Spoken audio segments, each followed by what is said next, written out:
Afternoon, everyone. Thank you for joining us for this Secrets of My Success webinar. I'm Angela Hughes. I'm co-chair of the PRCA Scotland Committee. And a huge welcome to our guest today, which is Clare Todd. Clare is a fully fledged veteran of the industry because Clare retired just over 2 weeks ago, 2 weeks ago. Yeah. From Clark, which is the agency I manage. So Clare and I have worked together. We are ex-colleagues, and I know there's a few of the team on here as well, and I think possibly there's a few of your ex-colleagues maybe have joined also. So Clare has got 35 years experience in the industry. She has worked both client side and in-house, and so she's got experience of the private and the public sector as well. So expecting some well-rounded, fully informed advice and tips from Clare. So the sort of format for these Secrets of My Success events tend to be similar. I'll essentially interview Clare a little bit like a job interview, talking through her CV, strengths, weaknesses, etc. If you guys have any questions, please put them into the chat and we'll put them to Clare. We have had quite good interaction from people during previous events and some great questions based on Clare's experience. So please do put them in the chat and I'll put them to Clare. So Clare, let's just start off. Give us a sort of synopsis of your career from start to finish, essentially, because you've ended it now. Yes. Okay. Thanks, Angela, and thanks for the invitation. Though I should point out, Angela was my boss until 2 weeks ago. So when she asked me to be on this, how could I say no? But my pleasure, Angela. So I started my career in 1989. So I have no PR qualifications. I have learned everything that I have learned on the job, and there wasn't really PR courses that you could go and study then. There were marketing, of course, but comms didn't really, as a discipline, wasn't really sort of fully formed then. But how it worked was I was working for an advertising agency as an account handler.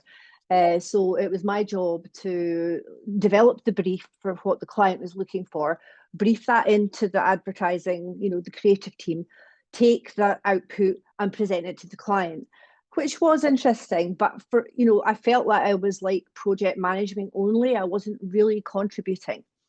So when the ad agency bought over a PR company, I very quickly noticed that the PR account execs actually did the work. They created the writing or the idea, and that really appealed to me. So I did sort of take a trainee account exec job with them. And then I got my first, so I would call proper PR job. I went in-house to Bank of Scotland in 1990 as a press officer, press and publicity officer. And that was a really good move for me because it gave me a really good grounding on media relations. Back then, the banks weren't the sort of all singing, all dancing thing that they are now. They were much more sort of geared towards personal finance. So I used to get lots of press inquiries about, the products that the bank offered. Had to deal with London journalists, like the Daily Mail used to have an 8-page supplement on personal finance. So that was a really good grounding for me. And I sort of honed my writing skills a little bit there, learning how to write well and crisply and factually and not be too meandering with my copy. So I stayed there for a couple of years. Then I took a year off to go traveling around the world, which was great fun. But I do remember the HR director of the Bank of Scotland saying to me at the time, "You're making a very big mistake, very grave mistake. You're throwing away, a very promising career with the Bank of Scotland," which kind of goes to show how far things have changed in the 30 years. Now that is very much seen as a positive, but at that time it was a little bit reckless in their world. So when I came back, I joined Financial Marketing Scotland, FMS, as we knew it, in Edinburgh. And that's where I first met Wilma, PRCA Secretariat, and also Leslie Bryden, who runs Clark. So I worked there as a sort of account manager, senior account manager, It was run by 3 different directors, but one of them was the ex-business director of the Scotsman, business editor, sorry, Jim Dow, and I'll come on to him a bit later because I did learn a lot from him. From there, I went to another agency job at the Communication Group, still in Edinburgh. And that was where I started becoming sort of building my knowledge in transport comms, because we did British Midlands PR in Scotland, and we also did Lothian Buses, which was transitioning from being the sort of council run Lothian Regional Transport, LRT as was, and becoming Lothian Buses and a brand in its own right. And that was a really sort of really good grounding in transport comms, which, you know, I've taken right through my career. Then I went back in-house to Glenmorangie in 2001, and that was as a brand's PR manager, so promoting whiskey, bottles of whiskey, different expressions of whiskey. Glenmorangie is a fantastic brand, I will say that at the outset, but the PR element of it was for me a little bit samey, because once you've launched a product and a whiskey and another expression and another expression of that whiskey, it's sort of very circular in what you're doing. And for me, it really reinforced for me that business to business, B2B, was where my sort of first love was, rather than that sort of more consumer facing comms that we were doing for Glenmorangie. I was made redundant from Glenmorangie, which I think is really important to be upfront about, because this is a secret of my success, but my success has not been linear. I've had some setbacks along the way and sort of sideways moves as well. But I very quickly found another role with 3X1 in Glasgow. And that was where I first started doing client work support for ScotRail. Did a lot of work for them. They were my biggest client that I worked on for a couple of years. And then I got a chance to go in-house to ScotRail, and I joined them as a comms manager in 2008. And that was probably my longest role with a company. I did change role within the company, but I stayed at ScotRail for 9 years, being promoted from comms manager to head of comms by a chap called Sean Duffy, who saw some potential that I probably didn't really see in myself at that point. So you had to give me a little bit of a shove to get there. But I think it was, looking back, it was absolutely the right thing for him to do, and took me a little bit out of my comfort zone. It was quite a pivotal time at ScotRail in that we had the Commonwealth Games while I was there. We had no social media when I joined them, and I helped sort of launch this whole social media that we started with right through to 2017, when I decided to take voluntary severance, take a bit of a rest after 9 years running one of the busiest press offices in Scotland, and I wanted a little bit of a reset. So then I went to Perceptive Communicators as a sort of account director stroke consultant. A little bit of a step back in responsibility for me, which was something that I needed at that time. And then in 2021, I joined Clark, and I've spent a really, really happy 4 years there as in a new role that they created for me as a client services director, which was a bit of a bold move at that time, because it was about making sure that the clients that we had were serviced absolutely to the best of our ability. There was no let up in making sure that we always excelled. So it was looking in the way, making sure that the clients that we had got the best service, and, you know, asking the tough questions, you know, marking our own knitting really, which is something Clark is really quite strong about. Good, so that you. I've counted, I've never done this before, but that was 11 different roles, Angela. Wow. Kind of split, you know, probably just agency has edged it, but I have done both sides of the fence at different times in that career, which I think has really helped me.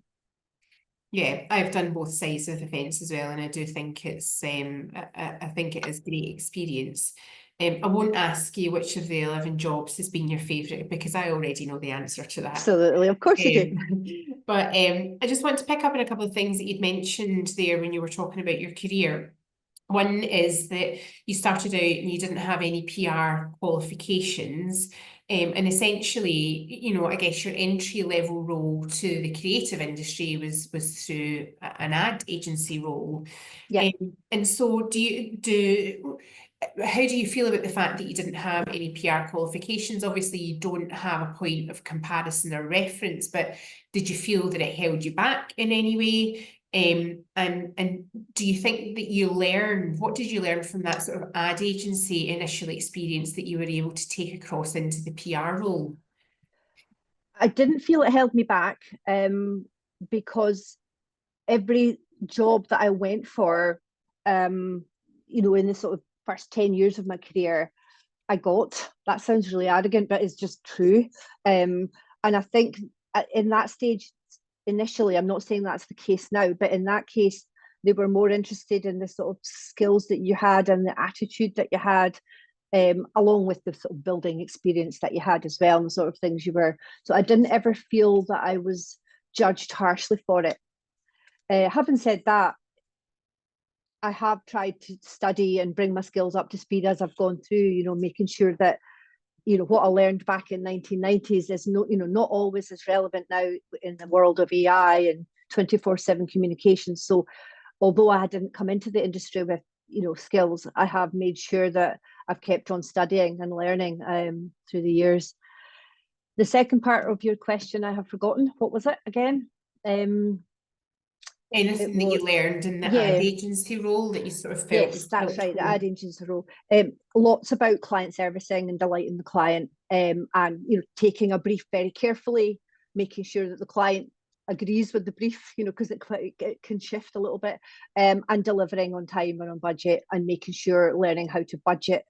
If there's £5,000 to pay for an ad, you can't spend £8,000. And that sort of rigorous attention to detail was really instilled at an early age. Yeah, it's interesting that you mentioned the brief, because I've worked in agencies that were integrated agencies that did both advertising and PR, and I've done little stints in the advertising account handling side of things, and I think ad agencies, like, the brief is the holy grail, and Yeah, we spend so much time and so much effort at the beginning getting that right. I think in PR we're good at it, but I think we could probably be a little bit better and probably take more from our ad agency colleagues on that side of things.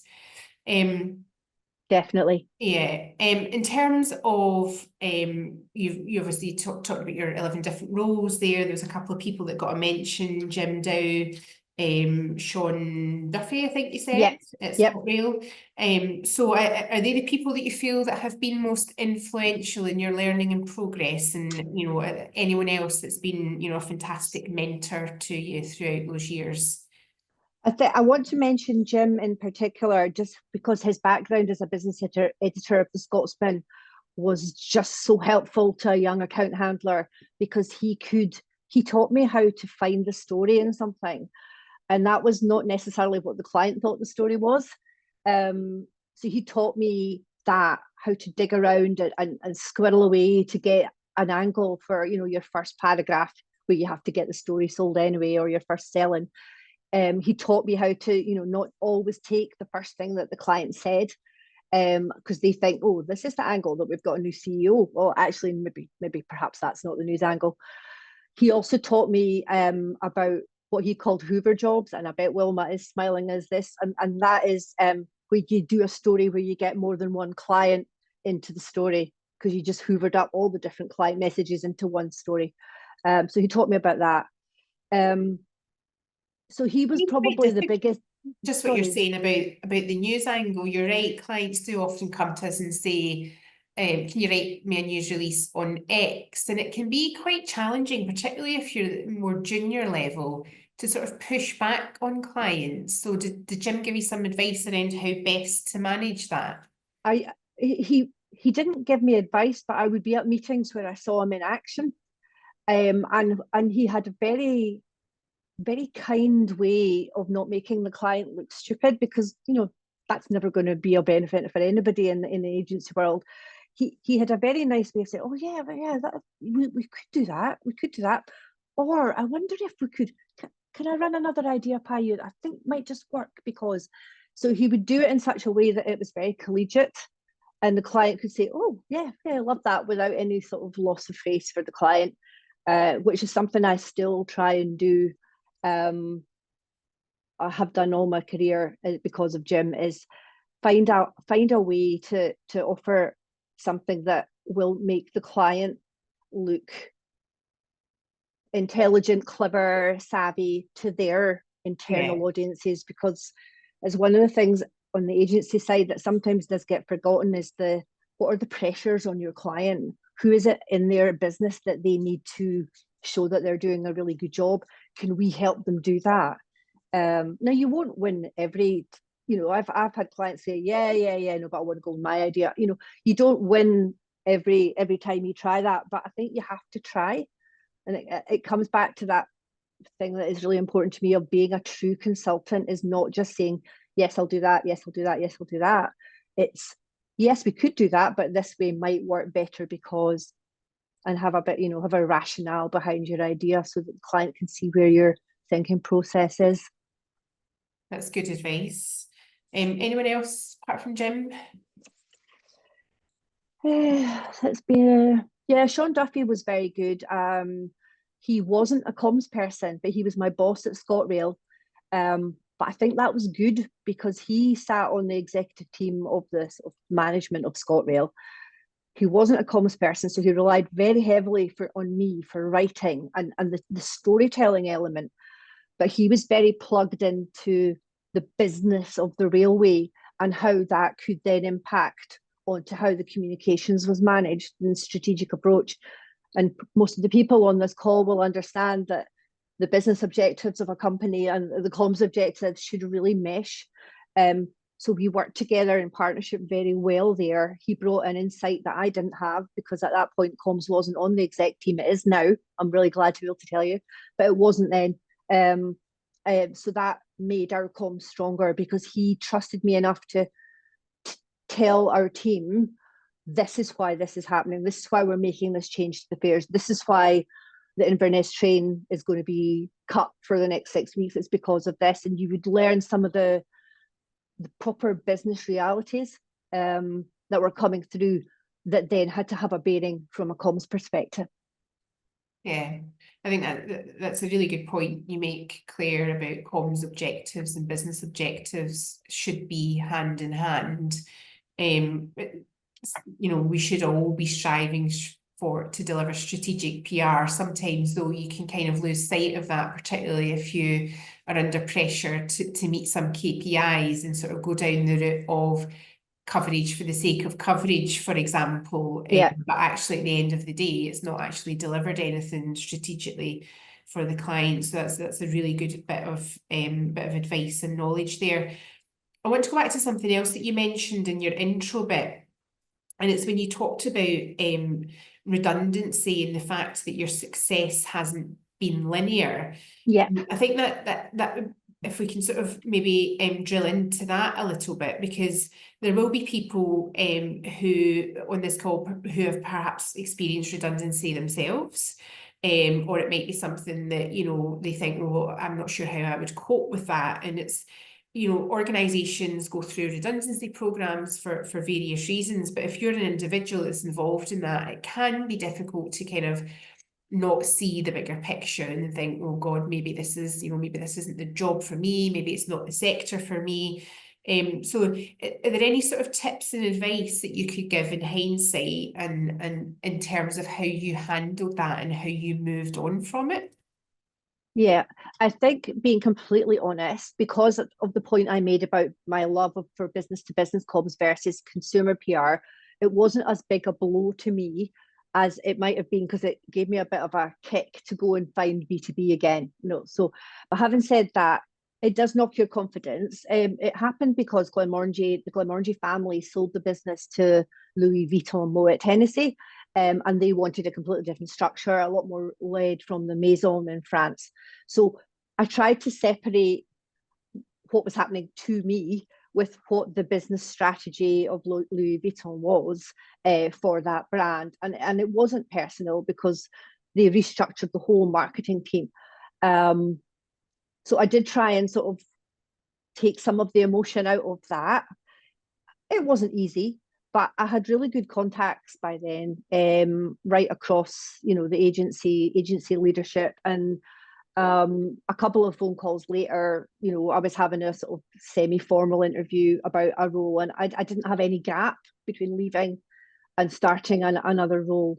So I think in hindsight, I was quite lucky in that I was able to sort of distance myself. But my bit of advice would be is to try and take some of the emotion out of it. And Yeah. most of the time, redundancies aren't to do with well, they're not allowed to be to do with performance, but it can feel like a rejection. Yeah. But it's not often a personal rejection of you and your skills. Yeah. I think that's a good way to look at it. Like you say, it can be hard when you're in the moment, but I suppose lots of people that I know that have been made redundant, not just in the sort of PR sector, all sectors, they reflect on that as being a sort of turning point and an opportunity for them. So it's almost like, sliding doors moments that if that hadn't happened, then, I wouldn't have taken the path to where I am now. Let's focus a wee bit more on what you actually did rather than who you did it for. Do you want to tell us a wee bit about your best pieces of work? What bits of work are you most proud of as you sit now in your garden drinking gin? What do you think about? That's later. I have to promise not to drink done. gin. This is actually water, not gin. Yeah, I've got three.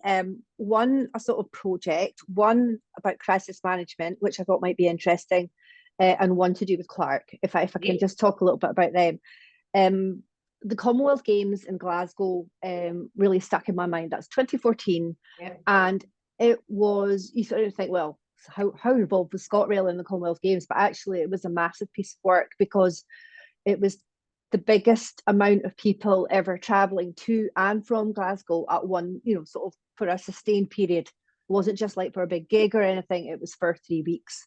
So the work started about a year before, trying to work out how we were going to do that. When I say we, Transport Scotland, the Commonwealth Games, the bus companies, all the train operators that operate down south of the border, bringing people up, there was a whole lot of us. And we started talking and sort of sharing ideas and messages about a year before. So to sort of fast forward to the actual games, it was a massive success for the city. It was a massive success for the transport operators because we planned it so well. We did things that we'd never done before. We had some fledgling social media, but if I tell you that we used Skype to sort of send each other messages, that felt really avant-garde and daring. We didn't have WhatsApp or Teams or anything like that then to try and quickly send each other messages during the sort of 18-hour days. But we created a comms plan to explain to people what to expect and how best to plan their travel. I'm reading my notes there. It involved media relations, marketing messaging, staff briefings, and some social media. Staff briefings were hugely important because they were on the ground directing people from all parts of that have never been in Glasgow before, don't know how to get to the various activities and needing help on the ground. So we decided that our staff were almost more important than the media relations. The media relations could handle the broad brush, plan your journey, leave 2 hours before your event starts. We could get some of the general high level messages out through media relations, but we really had to make sure that station teams, gate line teams, even the drivers who famously don't really communicate much with customers, they got briefings about messaging. Here's 3 messages about the Commonwealth Games transport. If anybody asks you, that we want you to try and get that. So we started building and pushing out these messages in a way that was easily digestible for people on the gate line to be able to remember. And we updated them. We had different ones for different days, depending if it was an athletics day or cycling at the velodrome or something. So we had different messages that would go out. We also changed the press office into 2 shifts. We started like about 5 in the morning and went on to about 2 in the morning. So we just split the team. We'd never done that before, but it worked really well, which meant that we could be liaising with the social media team. We could be making sure we were there to respond very quickly to inquiries. And it worked very well. We do it differently now with all the different, tools and apps that you have at your disposal, but it worked really well. And I wanted to also mention just that whole spirit of being involved in something that made Glasgow shine. I don't know if you remember the Leith agency created some sort of fun names for stations. I think there was Canvas Lang Jump, Falkirk High became Falkirk Higher. Yeah, so all these sort of things just added a little bit of joy to what we were doing. So although it was some of the hardest work I'd ever done in my whole life, it felt like you were part of something really bigger than the sum of its parts without becoming too poetic. So it was an absolute pleasure to be delivering comms for that there. A very different example now, in 2010, I was the media person on call when a train derailed above the Falls of Cruachan. I was on my way home. I was about to step on a train at Queen Street when I got the call. And by the time I got back to the office, which is about an 8 or 9 minute walk, I had 28 media calls. Wow. It was initially horrific because you didn't know if anybody had been killed or not. Luckily, no one was, but only because when the train tumbled down the embankment, it got wedged in some trees and didn't fall into the loch below. And that is why no one was killed. But that didn't mean to say there wasn't a massive media frenzy.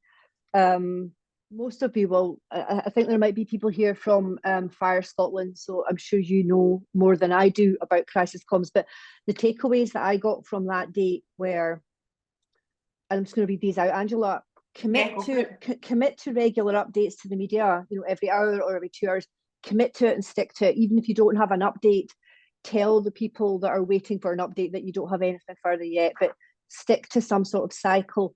That also helps you get out of the having to respond individually to every single inquiry. You will not be able to do that. Call in your team. Don't try and shoulder everything yourself. When I got back to the press office that day, I just basically gave myself an hour where I didn't deal with the media inquiries. I phoned in people, got people to come in and started to put out some feelers for information. And I did my first media update an hour later. And I just had to say, you need to give me time to gather the facts. I'm not going to send an update until 7 p.m. Delegate someone to triage the incoming calls that's not yourself. You need to keep your feet clear of the incoming calls so you can start to sort of hone and craft the messaging. This was a real big learning for me. Until fatalities are ruled out, you as the transport operator are not in the lead. That was very quickly apparent that who was in the lead at that? I think it was the police were in the lead at the beginning. Angela's nodding, you have a background with that. So yeah, we had to sort of make sure that anything that we were putting out did not cut across the police comms, because they were sort of gold command, if you like, and they would tell us what we were allowed to say. So we had to restrict ourselves to, is the driver okay? How is the driver getting back to Queen Street? That sort of thing. And the fifth one is time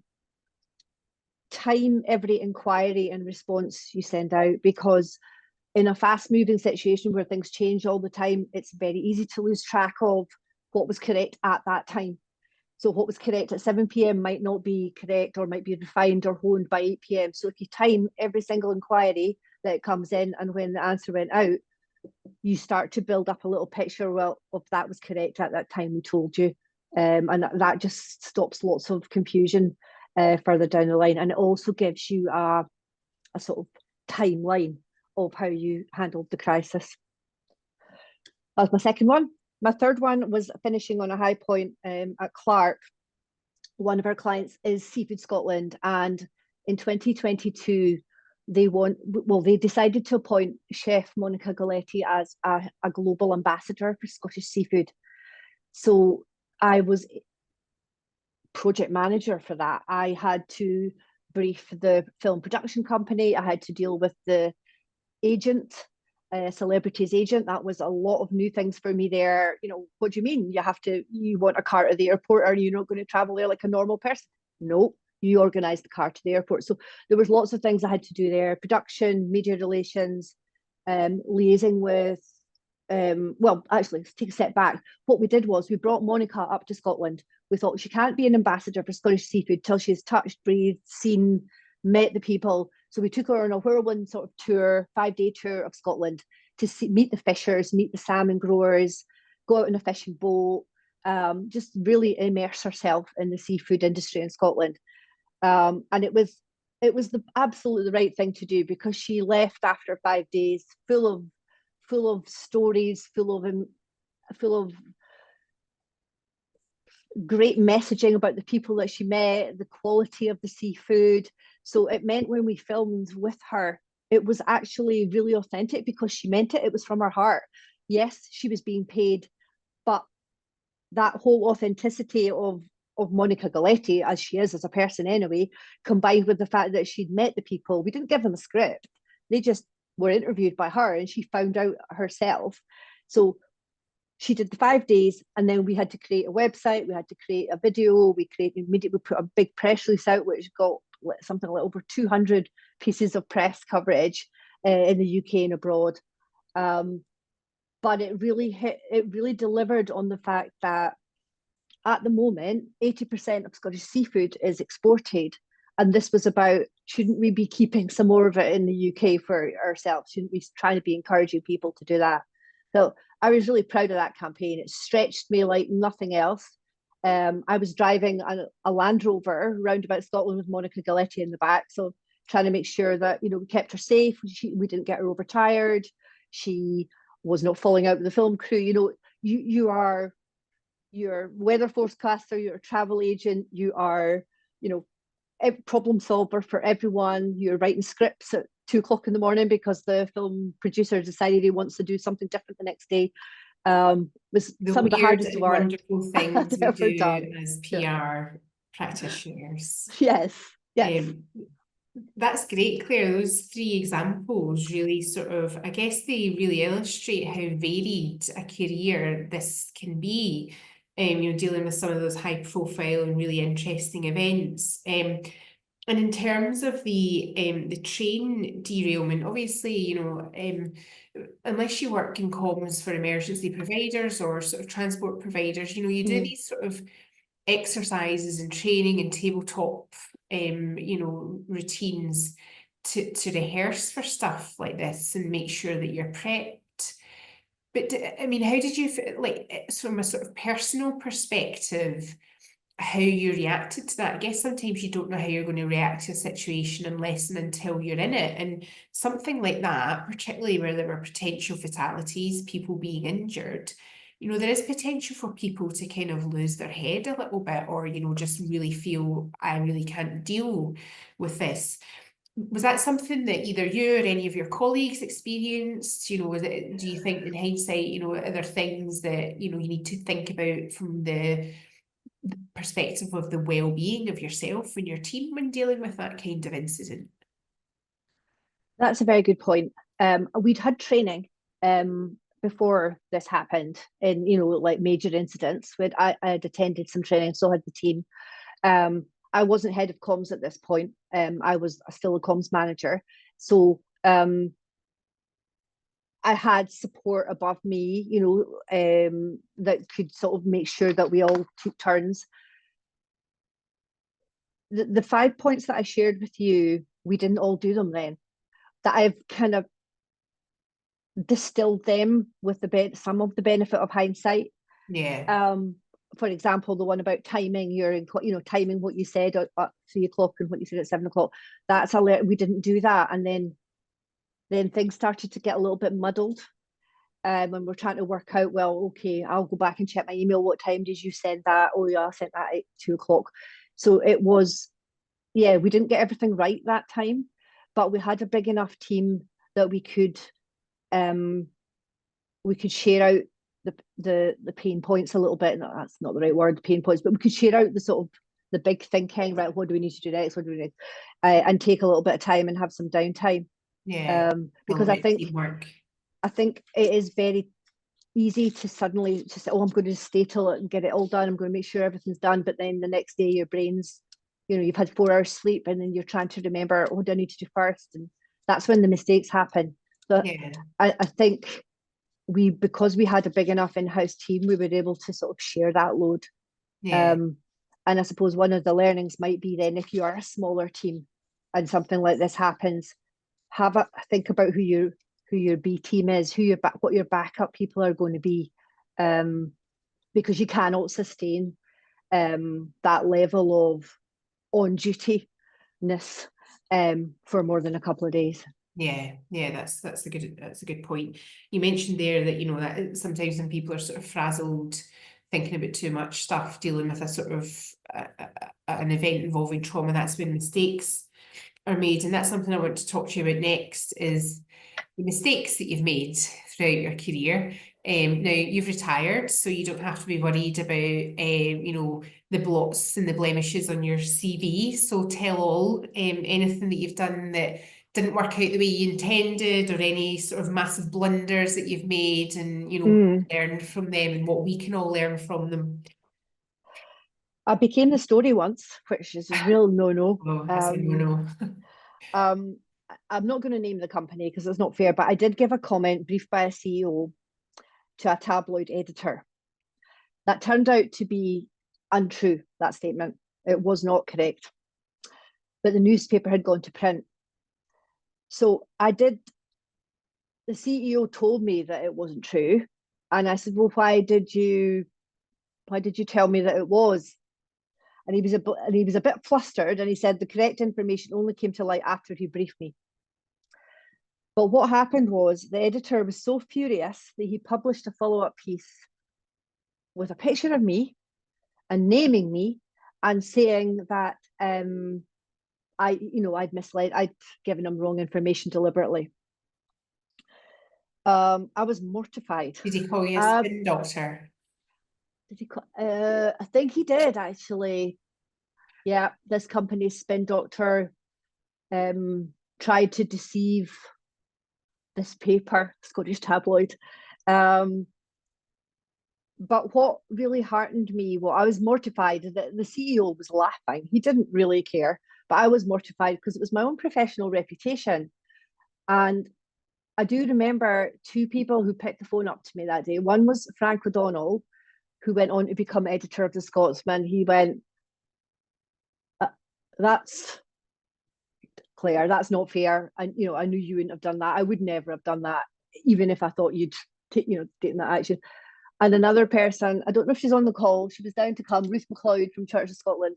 I think she was at the police then, but she phoned me and said, what utter nonsense, what utter tosh. Absolutely, I'm going to tell everybody that you're not like that. And I've never forgotten these two people because they sort of picked me up a bit when I was feeling absolutely crushed. I didn't do it obviously knowingly, but it did make me quite wary of blithe statements from a CEO, you know, to sometimes challenge a little bit, because, you know, CEOs are people too, and if they can get away with something, they'll maybe try and be a wee bit fast and loose sometimes with timings or not the whole truth. And I think that has stuck with me, in that I never wanted to be the story ever again. So sometimes that means just a little follow-up question can maybe prevent that happening to you.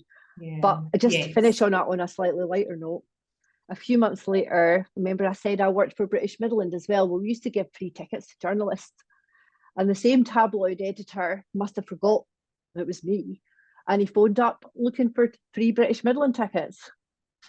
He didn't get them. Aye, I'm not surprised. I'm not surprised. Yeah, I think that was really harsh treatment by that journalist, but I'm glad to hear he got his comeuppance. What goes around comes around. Okay, thank you, Clare. With the benefit of hindsight, and now that you've come to the end of your career, what would you tell your younger self back in 1989 when you were starting out in that first ad agency role? I've got two examples here. The first one is to pick your battles. I think in my younger years, I used to get a little bit hung up if things weren't fair. Well, that's not fair. They've not told me this, or I haven't got a full brief. That's not fair. I'm going to have to, you know, guess some things. But I think pick your battles on what you're going to take a stand on, and let a lot of it go. But, you know, don't let go of the really important things. So pick your battles, stay kind, and always, if you need to send a difficult email, try and sleep on it and read it the next morning. I always soften it if I wait till the next Don't morning. bash it out in a Don't rage. bash it out by all means, but then don't send it till the next Yeah, morning. yeah, don't send it.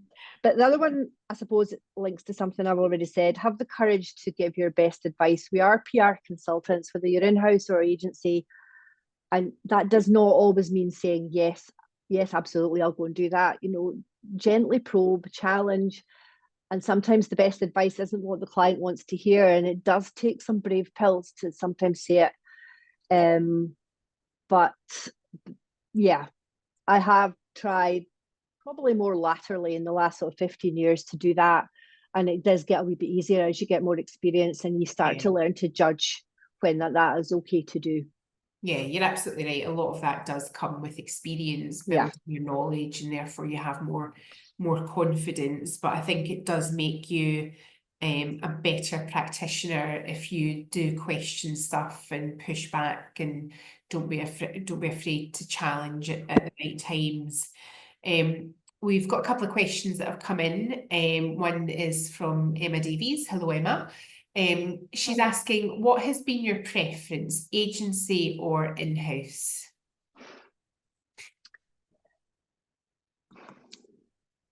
I've loved being at Clark because, and I'm not just saying this because it's Angela interviewing me, because it's because of this alignment of values. If an agency is run in a way that aligns with how your values of what's important about being authentic and being straight up with clients and delivering the best possible service, if that aligns with what you're doing, agency is a great place for you. Agency is a bit more difficult if that's out of alignment.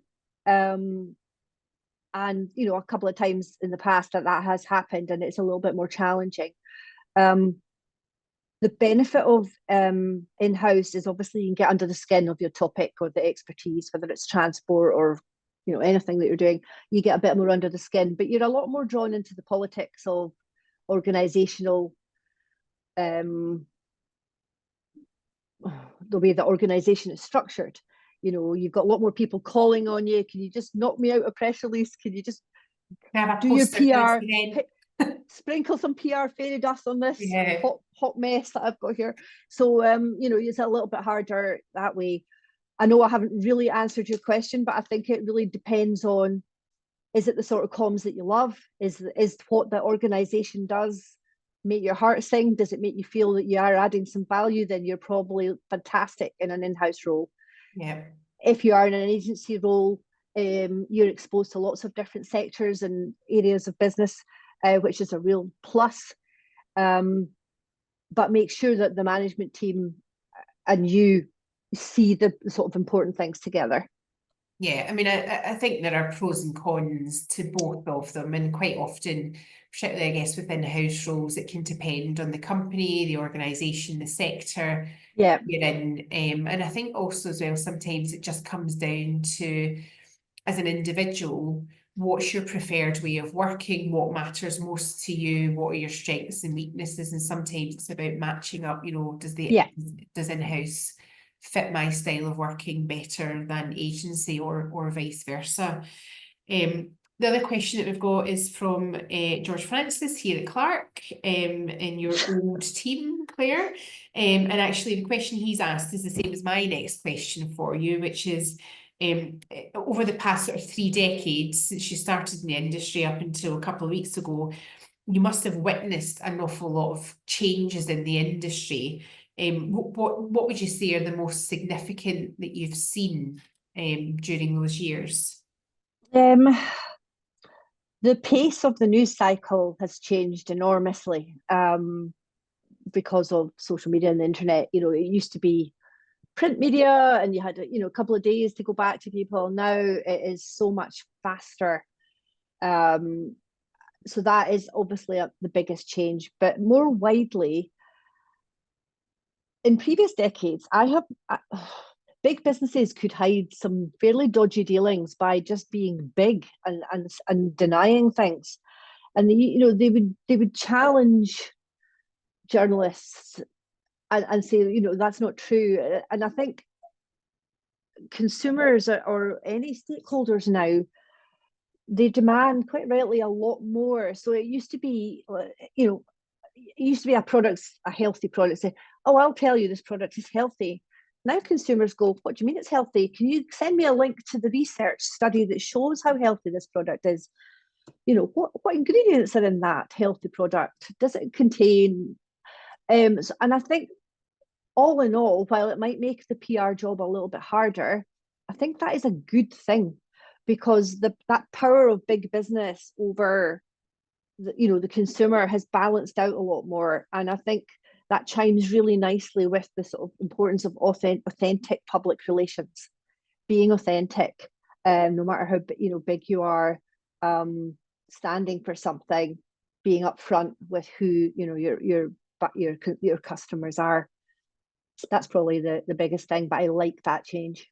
Yeah, I felt sure you were going to lament the demise of the fax machine, Claire. Well, Wilma told me I wasn't allowed to mention fax machines, but I think we all remember fax. Well, no, Angela, you and I, and maybe Wilma, remember faxing out press releases in the olden days. Yeah, thank God those days are gone. I've only got one question left for Claire, so if anyone else has a question they want to put to Claire, please put it into the chat now.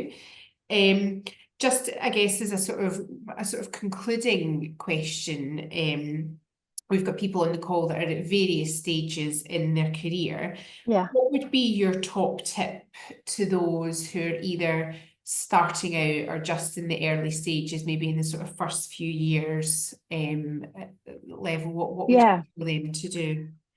I have given this one quite a lot of thought, Angela.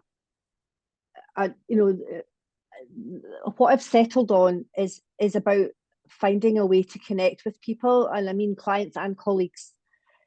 If you put yourselves in their shoes, work out what matters to them, and see if you can sort of ease their load a bit. I do remember when I was at ScotRail, we were launching a new train. Oh, I won't even go into all the details, but Lisa Palompo at Weber Shandwick used to phone me up and say, what's most helpful? What can I take off your plate? Would it help you if I did this?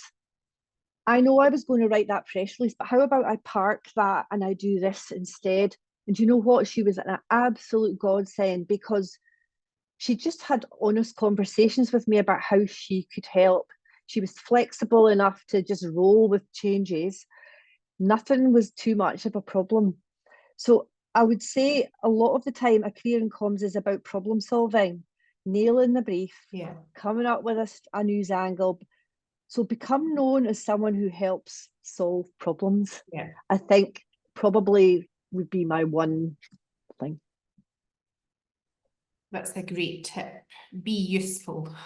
Yeah. And volunteer, be enthusiastic. Yeah.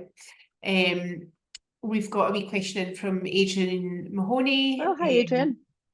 On the flip side to the question about people in the early years of their career, how do older PR practitioners stay relevant and deal with ageism that might exist in some organisations?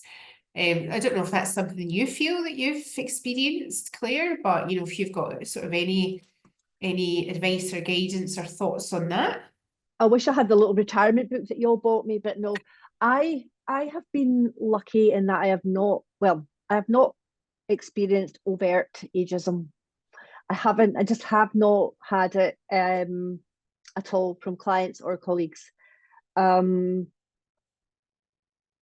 It probably does exist, but in a way, I wouldn't give it any house room. I would kind of just sort of brush it off as like, and not overreact. If somebody does make a comment about something, and if you're confident that you've kept your skills current and up to date, and you know more about the latest trends and how to interrogate ChatGPT than the 30-year-old sitting beside you, have the power of your own convictions. Keep your skills up to date, and just use how you give advice and how you give your best ideas to clients. Let that be your argument. You don't need to sort of over explain it. That the upside of being, say, over 50 or over 55 is you have got these years of experience, and you've probably been round some of these blocks before, and that counts. That counts just more than, you know, being a 30-year-old that's just come out with the latest degree. Yeah, absolutely. And I suppose going back to your previous point about being a problem solver, that applies to anyone at any Yeah. stage of their Yes. career. So, you know, if you're someone that's slightly older and you feel that, you know, all this new technology and these new ways of doing things are, you know, sort of challenging your skills, then what would you do as a problem solver? You would go off and find out about it and, you know, enhance your Absolutely. knowledge and approach it that way. Thank you for that, Adrian. I think that was a really good question. Yeah. I'm just about to wrap up, but I'm actually going to throw in a little bonus question. You spent 30 years as a PR person, I guess in hindsight as well. You know, thinking back, is there a career that you wish you had done, or is there a career that might have been an alternative path for you, something that you might have set out to do, or a dream career that might be a nice way to end? The only thing that it's not so much what career is. I might have picked something that was not sitting at a desk. And I know we don't all sit at desks all day, but a lot of the time we're writing on our laptops, we're sitting, you know, sending emails. The only thing I might have liked to have done was something a little bit more active. I've become more active probably since pre-COVID, just with running and things, and you know, so something that would have taken me out and about, and you know, to Odd places. stranger or something. Well, I was thinking engineer, for example. If you've done Okay. engineering, there's lots of jobs in the engineering field that don't involve as much sitting at a laptop. I think that's my only regret, is the laptop hours that we all spend sometimes. Yeah, yeah. Okay, good. Thank you for that, Claire. I don't have any more questions for you. We don't have any more questions in the chat. Excellent. So we'll wrap that up there. And thank you so much for joining us today. That has been really interesting. You've given us lots to think about, both from your agency and your in-house roles, and lots of really good tips from your knowledge and experience. Thank you also to everyone else that's joined us. The recording of today's session will be available on the PRCA's YouTube. So if you've got any colleagues that haven't been able to come along today, then do share it with them. Or if you want to go back and have another watch, just to sort of remind yourself, what was that thing Clare Todd said about redundancy and challenging yourself and you know, building relationships. You can go and do that. And also to let everyone know that our next guest for Secrets of My Success is Luke Skipper, who is Chief of Communications at Formula One. So we're expecting that to be hugely exciting and hugely glamorous. Although I expect there are probably fairly exhausting elements of the job as well. So details of that are on the PRCA website as well, so get signed up to that. Thank you, everyone. Thank you.